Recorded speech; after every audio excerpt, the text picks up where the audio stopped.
કાળજું કાપી નાખે છે તેવા હાલ ગિરનારથી એ દ્રશ્ય સામે આવી રહ્યા છે।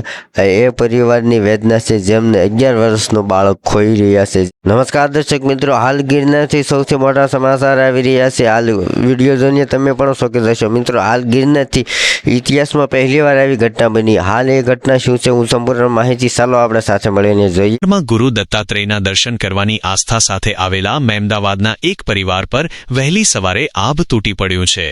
આશરે 50 જેટલા શ્રદ્ધાળુઓના સંઘ સાથે ગિરનાર પર્વત ચડી રહેલા 12 વર્ષના માસૂમ બાળક મયુરસિંહ પર સિંહે અચાનક તરાપ મારી હતી અને તેને પકડીને ગીચ જંગલમાં ફરાર થઈ ગયો હતો। આ ઘટનાને પગલે સમગ્ર ગિરનાર પર્વત પર ચીચિયારીઓ ગુંજી ઉઠી હતી અને યાત્રાળુઓમાં ભારે ભયનો માહોલ વ્યાપી ગયો છે। માત્ર 50 પગથિયાં ચડ્યાને કાળ ભેગો થયો।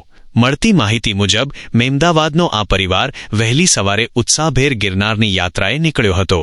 હજુ તો તેમણે માંડ 50મી 60 જેટલા પગથિયાં ચડ્યા હશે ત્યાં અંધારાનો લાભ લઈને અચાનક એક સિંહ ત્રાટક્યો હતો। સિંહે સીધો 12 વર્ષના મયુરસિંહ પર હુમલો કર્યો હતો। આસપાસના લોકો કંઈ સમજે કે બચાવવાનો પ્રયાસ કરે તે પહેલાં જ હિંસક સિંહ બાળકને મોંમાં દબાવીને જંગલ તરફ ભાગી છૂટ્યો હતો।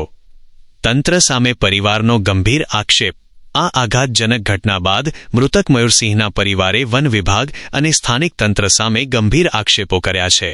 પરિવારનું કહેવું છે કે અંધારપટ ઘટના સમયે પર્વતના રસ્તા પર લાઇટો બંધ હતી।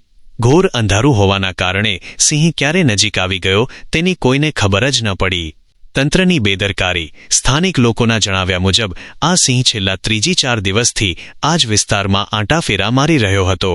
તેમ છતાં વન વિભાગ દ્વારા યાત્રાળુઓની સુરક્ષા માટે કોઈ પગલાં લેવામાં આવ્યા નહોતા।